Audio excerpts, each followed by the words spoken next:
What if the genius you admire isn't talented, just relentless? Imagine realizing that your potential isn't capped by your IQ, but by your ability to get up one more time. This one concept has redefined success for millions. Welcome to the power of grit. We live in a culture that is obsessed with talent. We watch Olympians or Nobel laureates and think they were born different.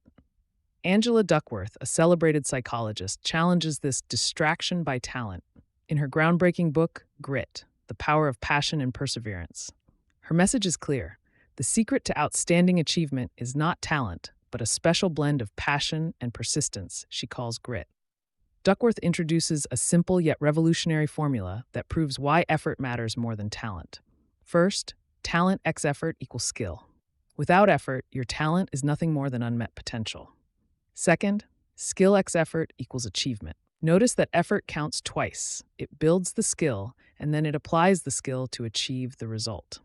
This mathematical explanation debunks the myth that natural-born geniuses effortlessly rise to the top. The book takes us through fascinating case studies. At West Point Military Academy, Duckworth found that the cadets who survived the grueling beast barracks training weren't the ones with the highest SAT scores or athletic ability. They were the ones with the highest grit scale scores. Similarly, in the National Spelling Bee, the winners were the kids who engaged in solitary, difficult, deliberate practice, not necessarily the ones with the highest verbal IQ. The best news? Grit can be grown. Duckworth outlines 4 psychological assets that gritty people have. Interest, a deep fascination with what they do. Practice, a commitment to daily improvement, kaizen. Purpose, the conviction that their work matters to others. Hope, a growth mindset that views failure as a temporary condition. From the hard thing rule for parenting to the difference between practice and deliberate practice, grit provides a roadmap for anyone striving to achieve a long-term goal. As Duckworth famously says, enthusiasm is common, endurance is rare. This book is the ultimate guide to cultivating that rare endurance. So, how do you actually apply the hard thing rule in your life? And what exactly separates busy work from deliberate practice? Let's dive deeper into these practical strategies with our detailed NotebookLM analysis. So, what's the real secret to success? We're always told it's all about talent, that some people are just born with it. But what if that story isn't just wrong, but it's holding us back? Today, we're going to unpack one of the biggest ideas about achievement from the last decade. And trust me, its story has a twist you won't see coming. All right, let's just jump right in with this bombshell from psychologist Angela Duckworth, the creator of the whole grit concept. She says talent isn't the hero of the success story, it's the villain. So why would she say that? Well, it's because our obsession with natural ability makes us completely miss something that's way, way more important. And believe me, this idea absolutely exploded. It all kicked off with a TED Talk back in 2013 that's now been watched over 34 million times. Then came the New York Times best-selling book in 2016. The concept of grit it hit a nerve. It gave everyone a totally new way to think about what it takes to succeed. So what is grit, really? Well, Duckworth defines it as this special mix of 2 things. First, you've got passion, and not just a fleeting interest, but a deep long-term fascination with something.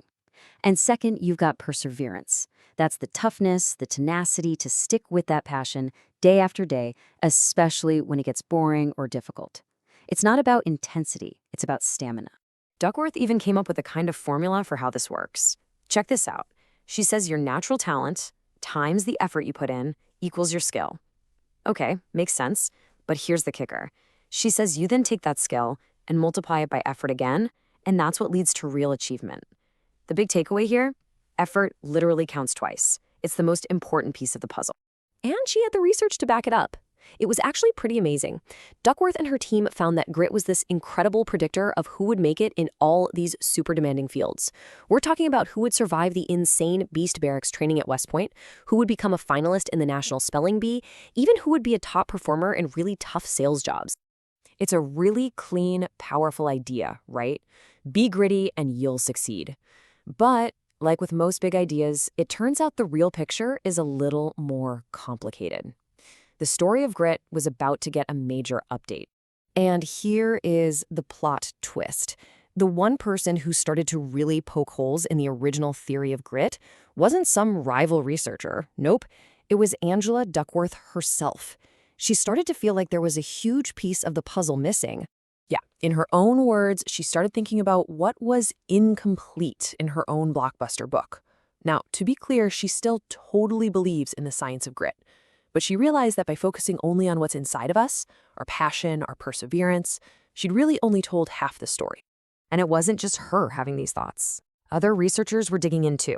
A guy named Martin Crede did a big analysis and found that, actually, grit isn't a great predictor of academic success. Others found that things like self-efficacy, basically how much you believe in yourself, mattered more for grades. Some studies even found the whole passion part of grit could actually get in the way sometimes. And what's really cool is that Duckworth listened to all of this. She agreed that for short-term things, like getting good grades on a test, other qualities like self-control, the ability to not check your phone when you're supposed to be studying, were often way better predictors than long-term grit. The simple picture was definitely getting a lot more interesting.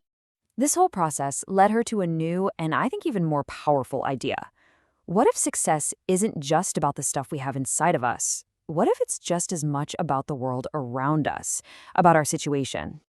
Now, to really get this, Duckworth points to the work of this fascinating, almost forgotten psychologist named Roger Barker. This guy, back in the day, had a totally wild idea. He decided to study people by just following them, with a clipboard and a stopwatch, just writing down everything they did as if he were Jane Goodall watching chimps. And what Barker discovered was so simple, it's profound. He realized that our situation has this incredible power over our behavior. As he famously put it, when you're in the supermarket, you behave supermarket. When you are at church, you behave church. It's the context, not just our personality, that drives so much of what we do. And this leads us to what Duckworth now calls situational agency. It's a huge insight. If our environment has so much control over us, then the smartest thing to do isn't just to use willpower to fight it. No, the smartest thing is to actively change our situation to make our goals easier to achieve in the first place. So, okay, this is not just some abstract idea. This is a real practical strategy. It's about becoming an architect of your own environment to make success almost inevitable. Just think about it this way. Willpower is the hard way, right? It's that just do it mentality. It's a constant internal battle, and it feels like pushing a giant boulder up a hill every single day. Situational self-control? That's the smart way. You just change the situation. Instead of fighting temptation, you just remove the temptation. So much easier. And these situation hacks can be ridiculously simple. Trying to study? Don't just try really hard not to look at your phone. Put it in a different room. Want to exercise in the morning? Don't try to find motivation when you're sleepy. Just put on your workout clothes as soon as you get out of bed. That tiny change makes the next step almost automatic. And this isn't just for little daily habits. I mean, even a Nobel Prize-winning genius like Thomas Schelling used this. He wanted to quit smoking, but he didn't rely on willpower. He used game theory to basically outsmart his future self. He would get rid of all his cigarettes until everyone he knew that he'd quit, making it nearly impossible for his future, weaker self to give in. He changed his situation. Okay, so let's put it all together. We have the stuff inside the person, like grit, and we have the power of the situation on the outside. How do these two things come together to give us a much more complete and, frankly, a much more useful model for success? Well, Duckworth's new favorite metaphor for this is a chemical reaction. You remember in science class when you'd mix baking soda and vinegar to make a volcano? The baking soda by itself does nothing. The vinegar by itself does nothing. But when you put them together, boom, you get an eruption. The person and the situation are exactly like that. Which brings us to this new, better formula for achievement. It's not just about what's inside you. Success is an interaction. It's what happens when a person with grit puts themselves into, or even better, creates a situation that supports what they're trying to do. Person plus situation leads to achievement. So the big takeaway here isn't just try to be grittier, it's be smarter about your environment. Which brings us to the final question, and this one's for you. Instead of asking yourself, how can I have more willpower? Try asking this. What is one small thing you can change about your situation, your environment today that will make your goals just a tiny bit easier to reach?